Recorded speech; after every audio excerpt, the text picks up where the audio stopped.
Būrelis jaunuolių protestuodami prieš gyvūnų kailių gaminių pramonę sostinėje prie kailių parduotuvės surengė piketą.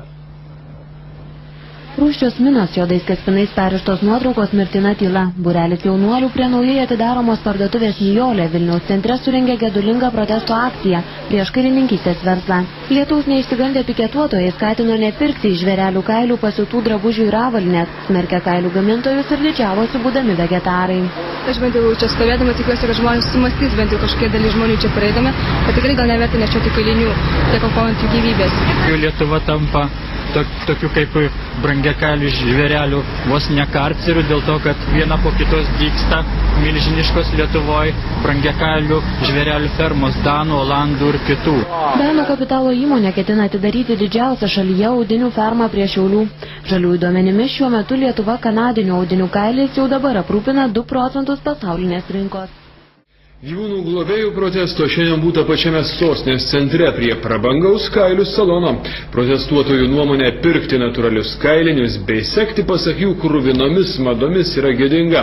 Prekybininkų atstovas sako, kad tai nebe pirma protesto akcija, pardavimų jos neveikia. Nešioti kailinius gėda, taip mano gyvūnų gynėjai prie kailių salono Vilniuje surengė protesto akciją. Jie sako, kad akcija nukreipta ne prieš vieną kailių saloną, bet prieš visą kailininkystės pramonę.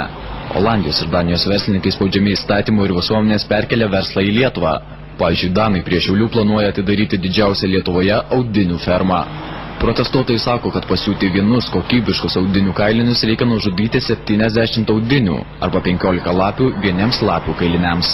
Dėl mados užgaidų mes tiesiog neraginam žmonės pirkti tokių drabužių, nes tai tiesiog yra žiauru.